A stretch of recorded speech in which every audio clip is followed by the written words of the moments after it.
sa mahal ng bayad sa bahay, talagang nakikitulog kami. Kung saan kami na nakikitulog para lang mababa at mura ang babayaran namin. Sabi ko, talagang tayo pinagpala ng Diyos. Talagang hindi mo masasabi ang buhay. Amen. Hindi mo masasabi ang takbo ng buhay. Amen. Kaya sabi ko talagang malayo na ang binigay sa atin ng Panginoon. Kaya doon mo lalong mamahalin ng Panginoon kapag nakilala mo ang Panginoon na dati kang gano'n, dati kang wala, tapos ngayon God is really pushing you forward. May isa akong pastor na narinig, and this is relevant mga kapatid sa ating topic. Sabi ng pastor na ito ay doktor pa man din ng Nigeria.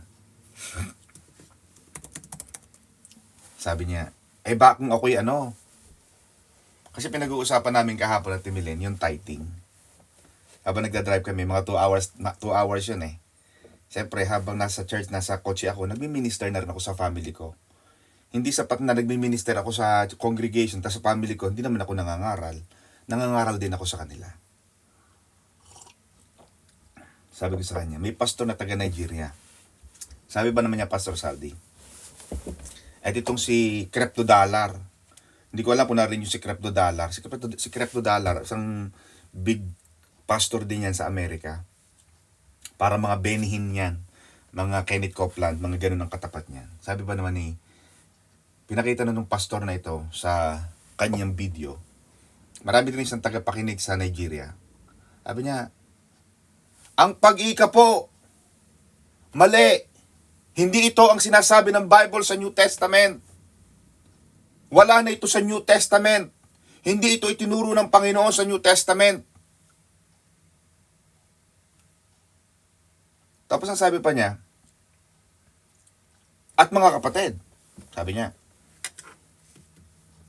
sino sa inyo ang nagtatites? Dati. Taas. May kami. Sabi pa niya atin sa mga member niya, o ikaw. You. How many among you have been tithing here, have been paying their tithes, nagbibigay sila ng ikapo, pero hanggang ngayon may hirap.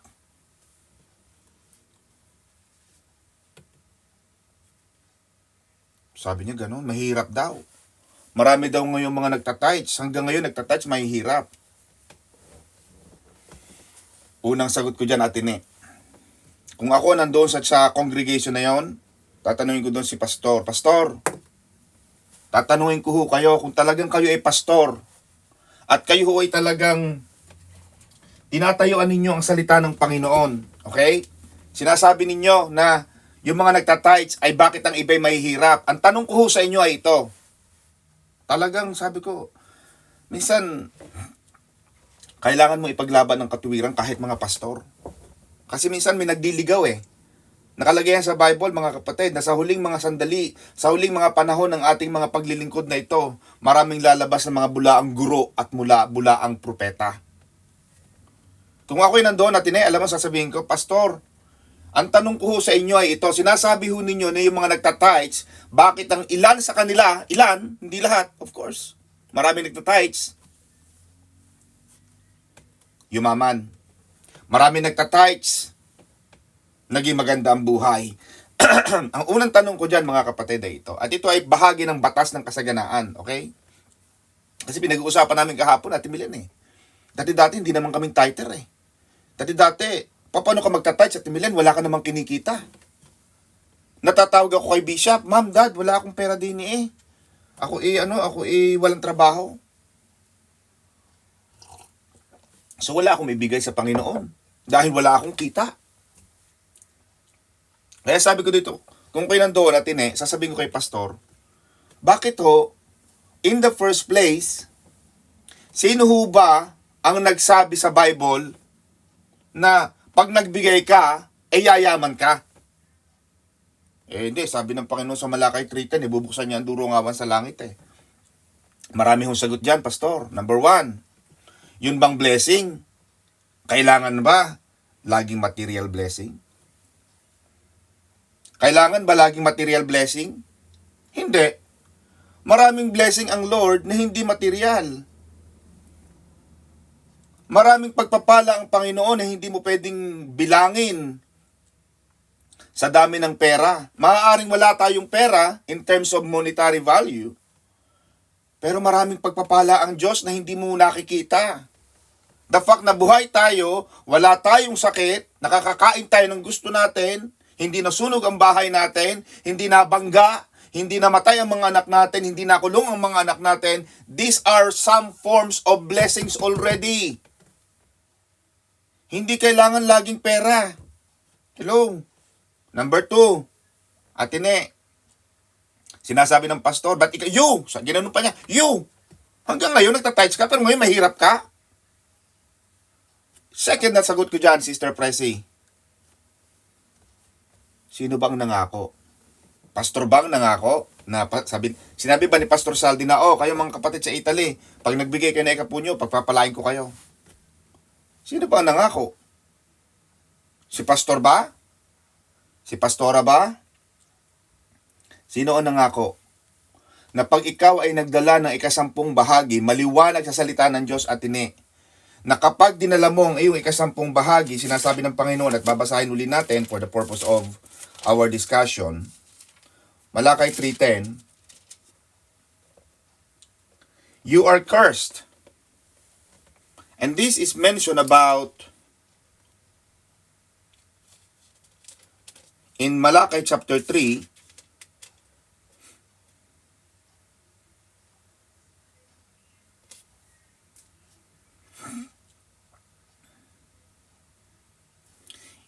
basahin natin sa Malakay chapter 1 verse 1, Ate Milen. The burden of the word of the Lord to Israel by Malachi. And verse 2, I have loved you, saith the Lord. So, nagsasalita, from the outset of the Malachi, Ate Milen, is God. In up to the last chapter of Malachi, which is chapter 4, Diyos lahat ang nagsasalita. Ang nangako, Atine, ang nangako sa mga tao na magdadala, sabi rito, you are cursed with a curse, for you have robbed me. Sabi ng Panginoon, even this whole nation, bring ye all the tithes into the storehouse, that there may be meat in mine house, and prove me. Atine, ang sabi ng Panginoon, prove me. Hindi sinabi ni pastor na, prove the pastor. Subukin mo ako, sabi ng Diyos. Prove me, saith the Lord of hosts. Subukin mo ako sa mga bagay na ito, sabi ng Diyos ng mga hukbo, ng host.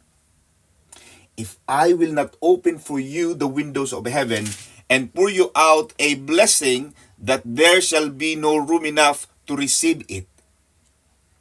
And I will rebuke the devourer for your sake, and he shall not destroy the fruits of your ground, neither shall your vine cast her fruit before the time in the field, saith the Lord of hosts. Verse 12, and all nations shall call you blessed, for you shall be a delightsome land, saith the Lord of hosts. Maliwanag pa sa sikat ng araw,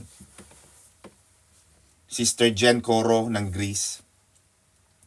Ang nangako na kapag tayo ay nagdala ng 10 bahagi, ay hindi si pastor. So wala tayong karapatang magtanong, bakit yung tither na yon ay mahirap? Aba, Panginoon, ba't ho ganon? Yun yung isang member na yun ikahirap, tungkulin ba natin? I-assess? Meron ba tayong kakay na i-assess? Ba't ikaw mahirap? Ikaw mayaman? Wala tayong ganung obligation na magtanong, ba't ikaw mahirap? Anong alam natin sa buhay ng tao?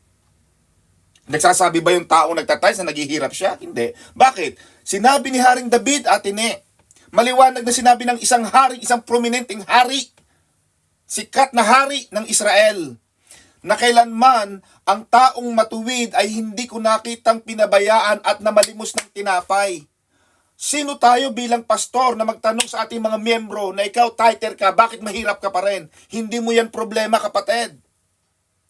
Pastor, hindi mo yan tanong, hindi mo yan obligasyon na magtanong at i-assess ang kahirapan ng tao. Kung ang taong yan ay naghihirap man, hindi mo yan problema. Problema yan ang nangako. Siya ang nangako eh. Ibalik mo yan sa Diyos. Dapat ang tanong mo yan, pastor, hindi sa member. Ang itatanong mo yan sa Diyos, Panginoon, ba't yung taong mahirap? Ay kung balikan tayo ng Diyos. Ibig sabihin pala, mali pala ang malaki treated. Ibig sabihin, tuturo kang pastor, pero you yourself is challenging, preaching, in contrary to the very word of the Creator. Hindi ka dapat pastor. Ano ituturo mo? Ano ituturo natin kung mismo yung salita ng Diyos na gumawa sa atin, na naturingan tayo pastor, na dapat mag-deliver tayo ng salita ng Diyos, tayo mismo ang kumakastigo sa salita ng Diyos? Tayo mismo ang maglalaban? Ang lalaban sa salita ng Panginoon? Anong laban natin dyan? Anong karapatan nating sabihin? Wala. Wala tayong ilalaban, mga kapatid. Dahil ang nangako atin ay ang Diyos. Amen, mga kapatid. Yun ang sabi pa ng pastor. Sabi pa ng Pastor Marilu, diyan si Pastor Marilu ng Iloilo. Sabi pa ng pastor na ito. At ako, mga kapatid, sabi niya ganito pa. I like tithes. I like tithes. I like offering because I'm a pastor. Bakit? Ba't itong pastor na ito ganito magsalita? Anong akala niya sa tithes? Kita ng pastor? Allowance? Hilor? Hindi. Kahapon kagabi habang nagba-Bible study tayo, naalala ko na naman si Pastora kasi nakita ko siya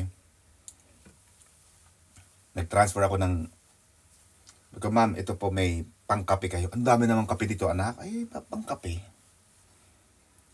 Hanggang ngayon, mga kapatid, hindi kumukuha ng sweldo ang mga pastor. Ako? Hindi ko humingi ng sweldo sa church. Ako, mga kapatid, nagtatax din ako. Nang kinikita ko I'm talking about my own earnings and income. In my personal income as an employee, as a businessman, at sa business ko sa Pilipinas, lahat yan nagtatax ako. So itong pastor na ito sa Nigeria, parang pinalalabas niya na, sabi niya, I like tithes. I like offering because I'm a pastor. Hello? No! You can't say that. Because if you are only waiting for the offering and tithes of your members, thinking that they are your income, then you are wrong. You are wrong. Bishop and pastora, they also give their tithes. They cannot say, oh, mga kapatid, magbigay kayo na ikapo. Akin yan Dalhin nyo rito yan. No. Kaming mga anak ni pastor at ni bishop, nagpapadala sa kanila. Hindi ko alam sa ibang member, siguro na may nagpapadala din, pero hindi namin alam yan Hindi naman kami nagtatanungan ng magkakapatid, Toy, magkano pinadala mo sa mami, nagpadala ka? Hindi kami nagtatanungan ng ganun. Isang malaking kaligayahan sa aming mga anak at kayo din, mga kapatid. Malaking kaligayahan ninyo sa inyong buhay ngayon na makasuporta kayo sa inyong mga magulang. Walang tanungan. Walang bulat-latan. Dade, di ka nagpadala kami sa inyo? Ano kang ginawa ninyo doon? Wala. Magpadala ka na lang. Di ka? Sister Jen Coro, pag nagpadala ka sa iyong nanay, sa iyong mami sa Pilipinas, di ba? Mami, ano kang binili nyo sa pinadala kong 5,000? Isang kaligayahan namin yan, mga kapatid. At yan ang sinasabi ko palagi sa church. Hindi para kumuha ang pastor ng pera sa kaban ng Panginoon. Nagpadala ako last week. Yung sinasabi ko sa inyo, ang laki ng ating binabayaran sa kuryente sa church. Kuryente pa lang.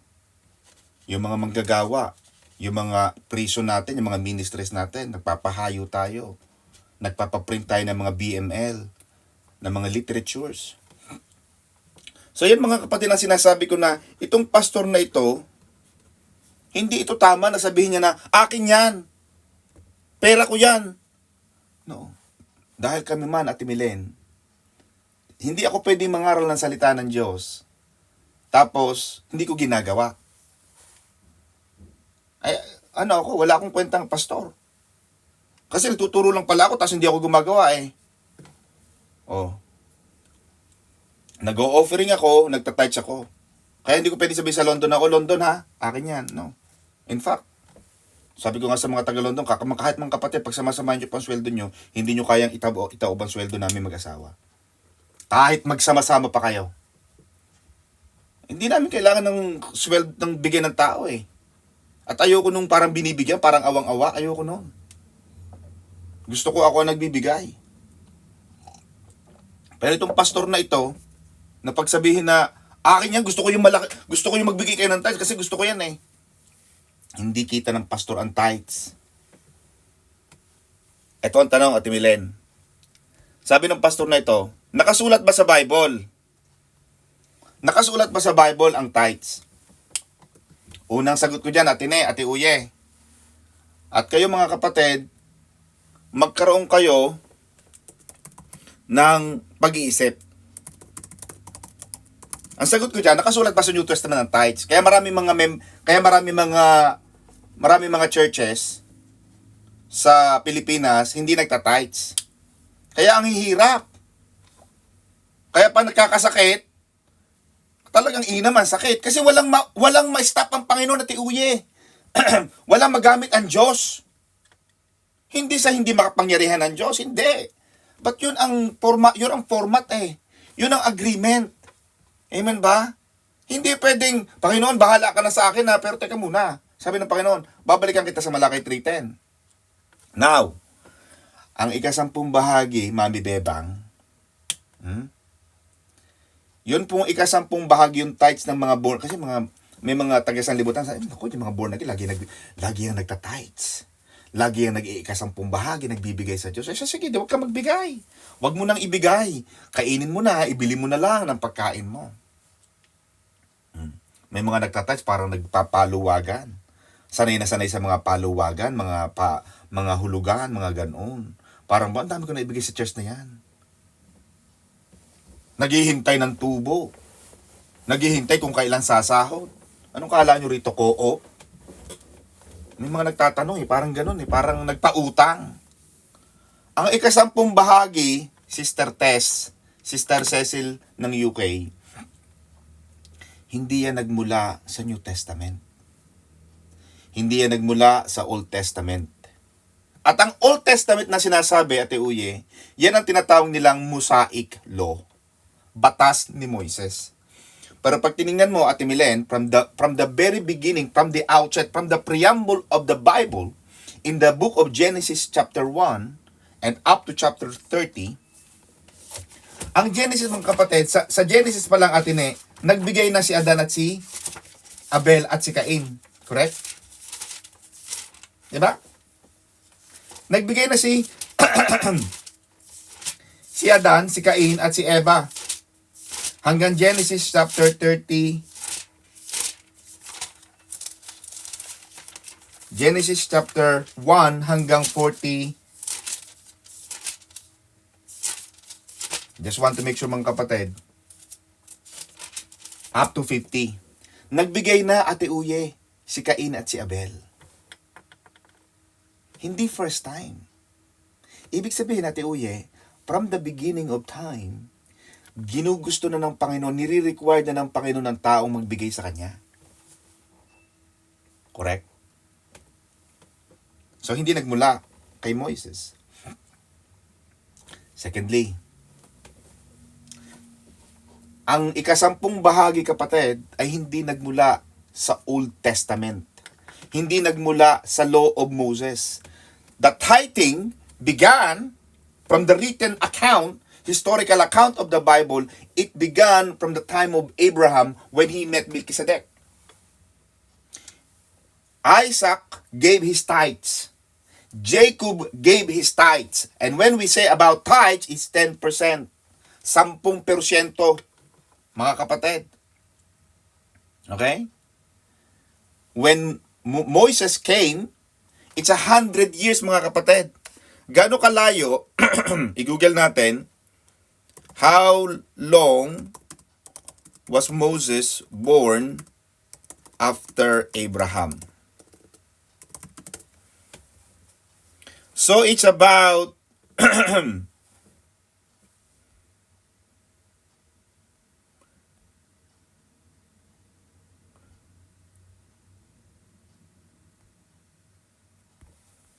how many years is the gap? How many years between Abraham and Moses?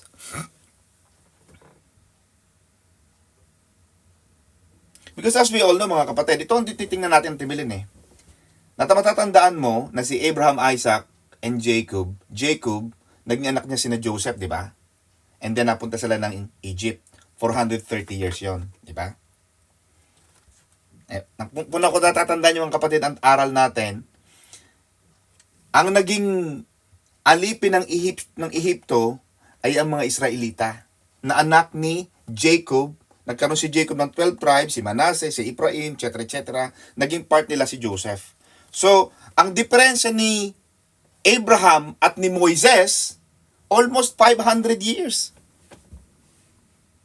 Mga kapatid, more than that. Kasi 430 years na silang naging alipin eh. So, rough estimate na lang natin, Ate Milen, 400 to 500 years ang diferensya. 500 taon. Hello? 500 taon, Ate Uye, ang diferensya. Kaya hindi pwedeng sabihin ni Moises na sa akin nagmula ang tithing. No. Because the patriarchs, Abraham, was practicing tithes even before you, 500 years before. So, hindi nagmula, mga kapatid, ang ika-10 bahagi sa Old Covenant. Hindi nagmula sa Mosaic Law. Nagmula pa yan sa panahon ni na Abraham, and in fact, si Cain at si Abel nagbibigay na sa Panginoon. Amen ba? Now, sa New Testament po ba, does the Bible say to tithe in the New Testament? Itinuturo ba ng New Testament? Ito mga kapatid, ang malaking challenge ko dyan.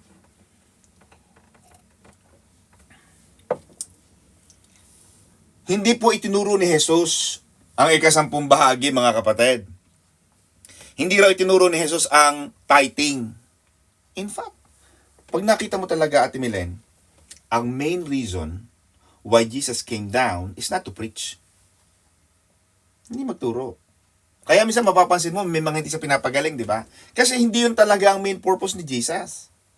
Hindi yun ang purpose niya, sabi niya, my meat is to do the will of Him that sent me and finish His work. Marami siyang gustong gawin eh. Pero hindi pinaka-main purpose niya ang pagpapagaling. Hindi main purpose niya ang pagtuturo. Ang main purpose talaga niya, Ate Uye, is to go to the cross and die for our sins. So that everyone who believes in Him will not die on hell, but have an everlasting life. That is the main reason, the main purpose why Jesus came down. Hindi ang pagtuturo ng tithes. Now, and the Bible says this, mga kapatid. Ang sabi sa Bible, Ate Uye, kung isusulat ng mga tao ang mga ginawa ni Jesus, sa Bible, kulang ang buong daigdig. Marami siyang hindi na isulat. Kaya nga meron tayong ang mga non-canonical books, di ba? May mapapansin kayo, may mga ito, sulat ni ganito, sulat ni Judas. Si Judas pala may sulat din. Hindi na isama. For some reason, hindi na isama. Huwag na natin pag-usapan yung tapat na yun dahil hindi na natin yung sakop ngayon. Okay? Pero maraming sinabi si Jesus, maraming mga ginawa at itinuro si Jesus na hindi na natin alam. Because ang binabasa lang natin is the approved books in the Bible, mga kapatid. Pero there may be some more on this. Now, sabi ng mga tao, Sister Lina, ng mga pastor na ito, wala daw sa New Testament. Kasi daw sa New Testament, magbigay ka ng ayon sa laman ng iyong puso. Ang tanong ko ay, are, magkano, Ate Uye, ang laman ng puso mo? Binigyan ka ng Panginoon ng 1,000 euro, ha? Magkano ang masaya ka dyan? Magkano bibigyan? Masaya ako ng 5 piso. 5 euro. Masaya ka noon? O sige. Basta masaya ka, ha? Good luck. Masaya ka ng 5 piso? Tapos gusto mo pa, di-aircon ka. Gusto mo, di-massage pa yung chair mo. Gusto pa, may bread toaster pa yung tabi ng upuan mo para pagtayo mo. Nakakain ka na, may kape ka na. Gusto mo, may servidora ka pa. Sa 5 piso? Salamat. Pero kung masaya ka dyan, eh sige. Kaya ang Maranatha, wala tayong mga, Sister Mavic, sa Maranatha main, wala tayong buslo. Yung naikot. Kasi pag may naikot, may hiya ka eh. Di ka? Pag dumating ang napatapat ang buslo sa iyo, ano, bibigay ka hindi? Sige na. Hindi tayo ganoon. Ang box ng offering at ng tithes nasa unahan. Para kung sinong meron at gusto magbigay sa Panginoon, nandun, tatayo ka. At hindi naging kahihiyan yon. Hindi pinahihiya yung mga hindi nagbibigay. Kayong mga hindi nagbibigay, ang daming dalang plastic. Magdadala kayo ng mga ulam. Huwag na kayo magdala ng ulam. Wala naman kayo ibigay sa church na ito. Walang ganon. Amen ba mga kapatid? Hindi pinapahiya, Sister Cecil, ang mga hindi nakakabigay. Now, nakasulat ba daw sa Bible? Pwede. Pwedeng naisulat. Baka hindi mo lang alam. Hindi natin alam pareho. Anong alam natin? Pero sinabi ng Panginoon eh. Sinabi ng Panginoon about tithes in Matthew. Basahin natin mga kapatid. In Matthew 23. Itinuro ng Panginoon sa Matthew 23. Sabi ng Panginoon, kayong mga ipokrito. He was talking to the hypocrites. He was talking to the law, teachers of the law, and the Pharisee in the book of Matthew chapter 23 verse 23 to 28. Jesus said, woe to you teachers of the law and Pharisees. Mga ipokrito kayo. Mga walang iya kayo. Sabi ni Jesus. Nagbibigay kayo ng mga ikapo. Diba? You are giving 10th of your spices. Jesus said, but neglecting the more important matters of justice, mercy, and faithfulness. And Jesus said this, Atene, hindi inalis ni Jesus ang tithes.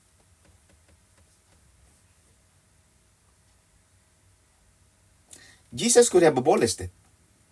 Jesus could have said, Ate Milen, pwede sabihin ni Jesus na, kayong mga Pariseo, kayong mga Hudyo, huwag na kayo magbigay ng tithes. Magbigay na lang kayo ng 5 piso. Okay na yan. Huwag na kayo magbigay kasi hindi na kailangan eh. Mayaman naman ako eh. Diyos naman ang may-ari ng lahat ng bagay eh. Hindi. Hindi sinabi ng Panginoon yon. Ang sabi ng Panginoon sa Matthew 23, in-endorse niya ang tithes.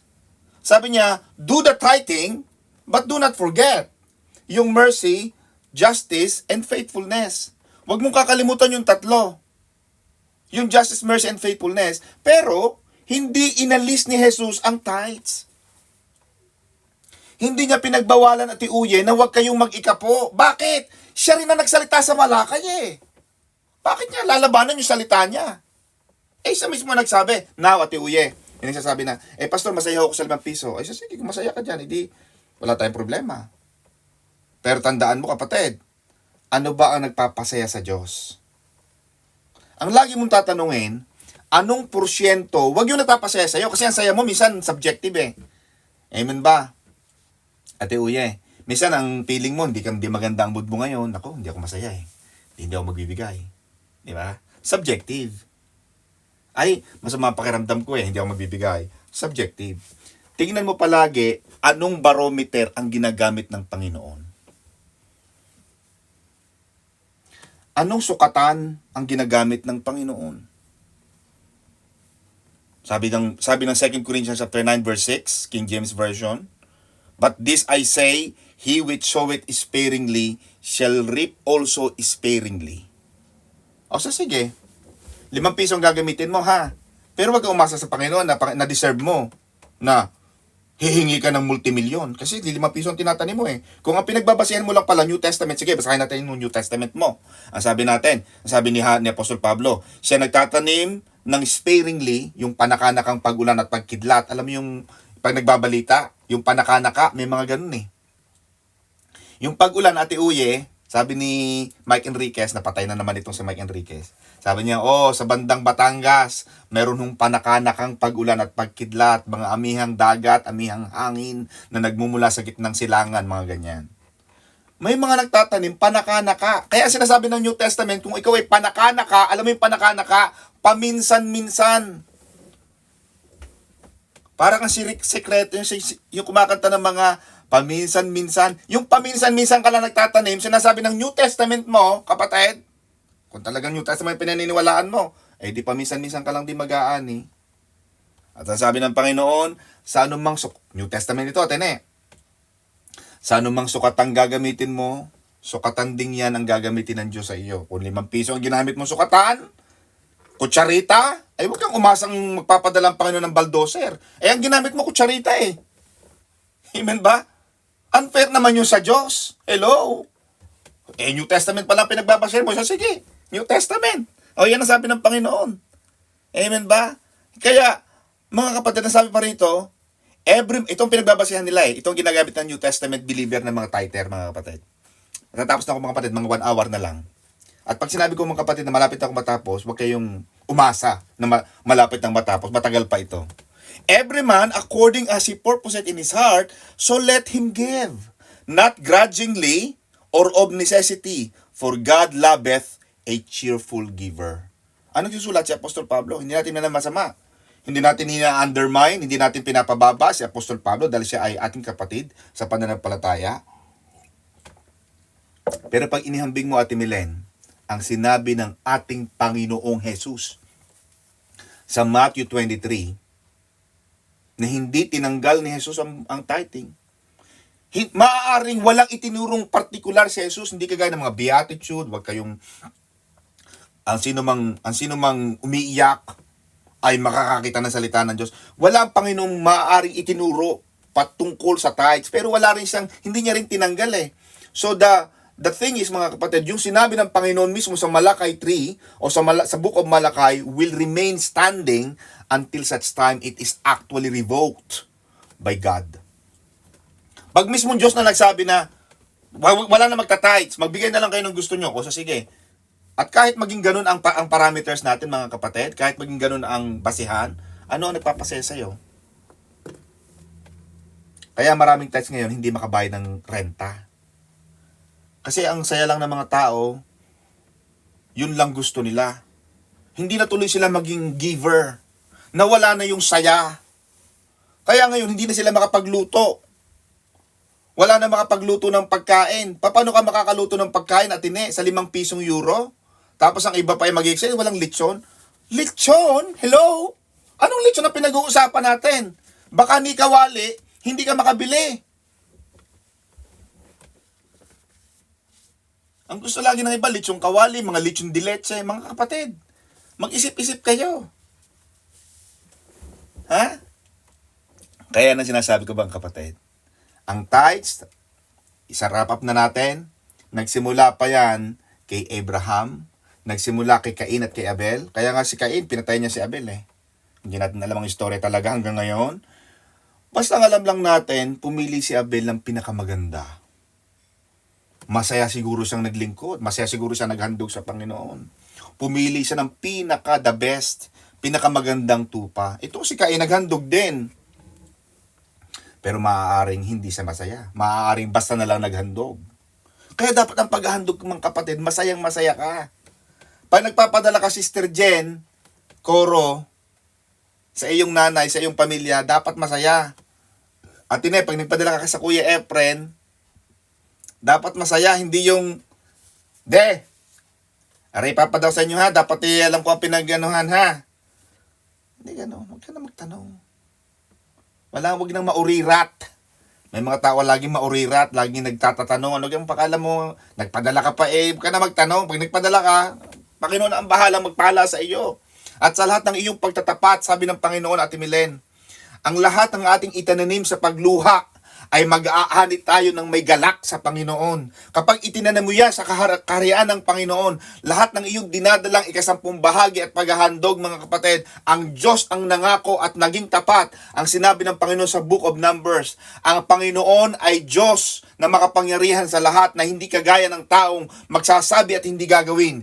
Ang Diyos na ating pinaglilingkuran ay Diyos na tapat at gagawa, magpapala, magbubukas ng mga durungawan sa langit, mga kapatid, upang ipadala sa atin ang mga pagpapala na walang sapat na silid na kalalagyan. Kaya huwag kayong maniniwala, mga kapatid, sa mga pastor na nagtuturo na hindi itinuturo ang tithe sa New Testament.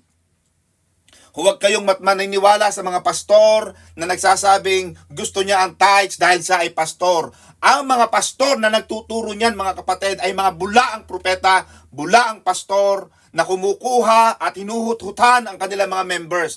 Ang mga pastor sa Maranatha, mga kapatid, kami man ay nagtatapat sa aming ikasampung bahagi at mga handog, mga kapatid. Nagbibigay kami sa ating church. Nagbibigay ako sa ang aking kita, mga kapatid, dinadala ko sa ating church. Iyan ay aking itinatanim sa ating simbahan, sa ating iglesia. Kaya hindi ko pwedeng sabihin na, ay, meron ako nakita, Atine, dito sa London.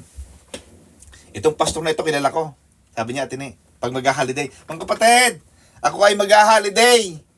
Pagkatapos ng service, mga kapatid, na ganyan sa mga member. Na ganito.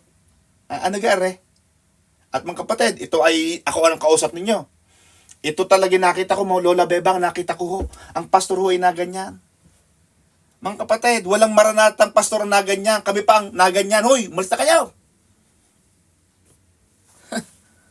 Ang dami nag-iimbita rito. Pastor, tayo mag-dinner. Nako, mga kapatid. Thank you, but no thanks. Pastor, papadalhan na namin kayo. Magbibigay kami sa church. Hindi namin kailangan ng abuloy.